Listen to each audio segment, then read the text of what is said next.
কাহিনীর শুরুতেই আমরা সুন্দরেশ্বর নামের একজন বিটেক গ্র্যাজুয়েট আনএমপ্লয়েড ছেলেকে দেখি। আর সে তার বাবার শাড়ির বিজনেস জয়েন করাতে একদমই ইন্টারেস্টেড ছিল না, বরং সে একটা আইটি সেক্টরে কাজ করতে চেয়েছিল।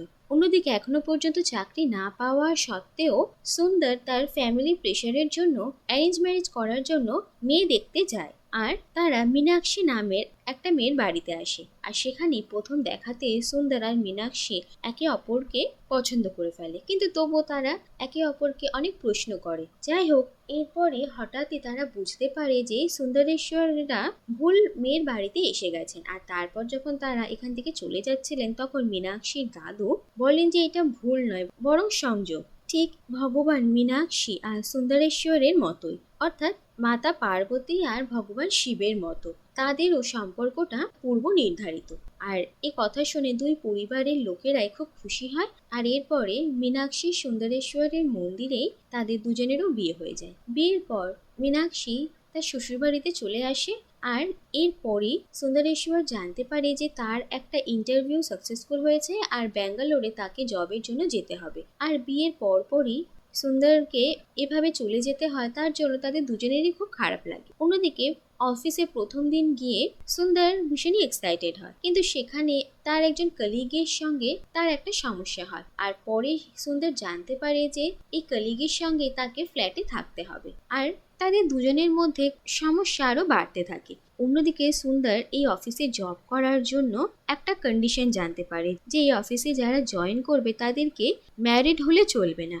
আর এ কথা জানতে পেরে সুন্দর ভীষণই আশ্চর্য হয়। আর এরপর সে ঠিক করে যে সে যে বিবাহিত সেটা সে প্রথম 1 বছর কাউকে জানতে দেবে না। আর তাই সে মীনাক্ষীকেও এখন ব্যাঙ্গালোরে নিয়ে আসতে পারবে না। আর এই কথা শুনে মীনাক্ষীর একটু খারাপ লাগে, কিন্তু সে নিজের মনকে বোঝায় যে এটা সুন্দরের ভালোর জন্যই হচ্ছে। মীনাক্ষী আর সুন্দর একে অপরকে ভালোভাবে চেনেও না। আর বিয়ের পরই সুন্দর এত দূরে চলে গেছে, সেই জন্য তাদের দুজনের সম্পর্কটাও বেশি দূর এগোয়নি। আর অন্যদিকে সুন্দর এটা জানতে পারে যে গার্লফ্রেন্ড কিংবা ওয়াইফ যদি এটা বোঝে যে তার হাজবেন্ড কিংবা বয়ফ্রেন্ড তাদের থেকে দূরে থেকে খুশি রয়েছে, ভালো রয়েছে, সেটা তাদের একদমই পছন্দ নয়। আর সেই কারণে সুন্দর মীনাক্ষীর সামনে এমন প্রিটেন্ড করে যে সে তার থেকে এত দূরে থেকে একদমই খুশি নয়, যেটা কিনা পুরোপুরি সত্যি ছিল না। আর অন্যদিকে মীনাক্ষী যখন বুঝতে পারে যে সুন্দর তার কাছ থেকে দূরে থেকে এতটা খারাপ রয়েছে, তখন তারও ভীষণ খারাপ লাগে। আর সুন্দরের বার্থডেতে মীনাক্ষী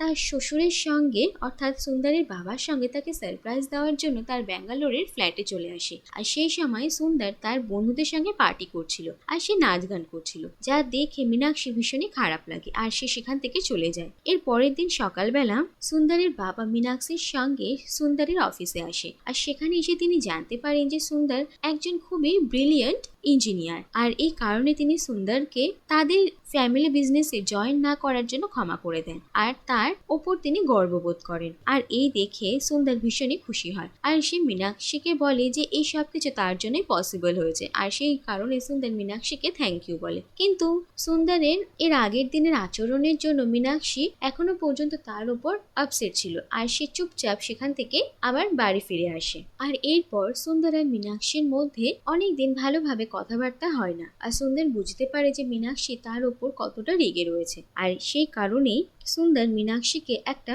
ভিডিও রেকর্ড করে পাঠায়, যেখানে কিনা সে মীনাক্ষীকে বলে যে সে সত্যি তাকে কতটা ভালোবাসে আর সে যেটা করেছে তার জন্য তার কাছে ক্ষমা চায়। কিন্তু ইন্টারনেট কানেকশন ভালো না হওয়ার কারণে মীনাক্ষী সেই ভিডিওটা দেখতে পায় না। এরপর একদিন মীনাক্ষীর সঙ্গে তার পুরনো একজন বন্ধু অনন্তনের দেখা হয়। আর অনন্তন মীনাক্ষীকে তার বিজনেস জয়েন করার কথা বলে আর তাকে একটা শাড়ি গিফট করে। অন্যদিকে দেখা যায় যে অনন্তন এই শাড়িটা মীনাক্ষীর শ্বশুর বাড়ির দোকান থেকে কিনেছিল। আর এই শাড়িটা মীনাক্ষীর একজন পিসি শাশুড়িরও পছন্দ হয়েছিল। আর অনন্তন রীতিমতো তার সঙ্গে ঝগড়া করে শাড়িটা কেনে। আর এরপর একদিন তার বাড়িরই একটা পুজোয় যখন মীনাক্ষী এই শাড়িটা পরে, তখন তার সেই পিসি শাশুড়ি এই শাড়িটা চিনতে পারেন। আর এরপর তিনি যখন মীনাক্ষীর শ্বশুর বাড়ির বাকি লোকেদের এই কথা জানান, তখন সবাই মীনাক্ষীকে ভুল বোঝে আর তাকে অপমান করে, যা দেখে মীনাক্ষীর ভীষণ খারাপ লাগে। আর সেও তাদেরকে 2-4 কথা শুনিয়ে সেখান থেকে চলে যায়। এরপর মীনাক্ষী মনে করে যে সুন্দরের পরিবারের লোকজনেরা তাকে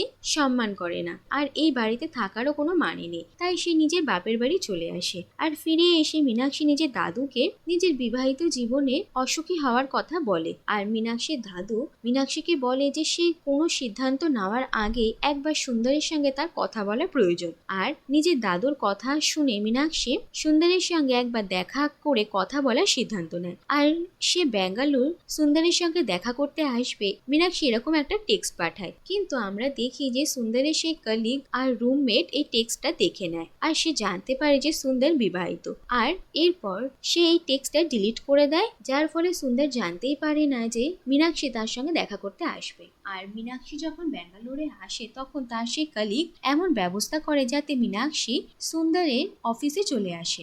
আর সেই দিন সুন্দরের অফিসেই তার একটা স্পেশাল প্রেজেন্টেশন ছিল, যেটার ওপর সুন্দর অনেক দিন ধরে কাজ করছিল। আর তার প্রেজেন্টেশনের আগেই সে মীনাক্ষীকে অফিসে দেখে ভীষণই প্যানিক করে আর মীনাক্ষীকে উল্টোপাল্টা কথা বলে। আর মীনাক্ষীও রেগে সেখান থেকে চলে যায়। এরপর সুন্দর প্রেজেন্টেশন দেয় আর সে যে নতুন অ্যাপটার বিষয়ে প্রেজেন্টেশন দেয় সেই অ্যাপটার আইডিয়া সে মীনাক্ষীর কাছ থেকে পেয়েছিল। আর এই প্রেজেন্টেশনটা ভীষণ ভালো হয় আর সুন্দরকে তার এই বিজনেস আইডিয়ার জন্য অনেক অ্যাপ্রিসিয়েটও করা হয়। এরপরে সুন্দরের মীনাক্ষীর কথা মনে পড়ে আর সুন্দর এটাও জানতে পারে যে মীনাক্ষীর এই সময় অফিসে চলে আসার পিছনে তার সেই কলিগের হাত। আর সে নিজের ভুল বুঝতে পারে। আর এরপরে সুন্দর মীনাক্ষীর সঙ্গে দেখা করার জন্য যায়, কিন্তু ততক্ষণে মীনাক্ষী তার বাড়ি ফিরে গেছে। আর আমরা দেখি যে সুন্দর নিজেও চেন্নাইয়ে আসে আর মীনাক্ষীর সঙ্গে দেখা করতে যায়, কিন্তু মীনাক্ষী সুন্দরের সঙ্গে দেখা করতে বারণ করে দেয়। আর সেই কারণে সুন্দর দিনের পর দিন মীনাক্ষীর বাড়ির সামনে থাকে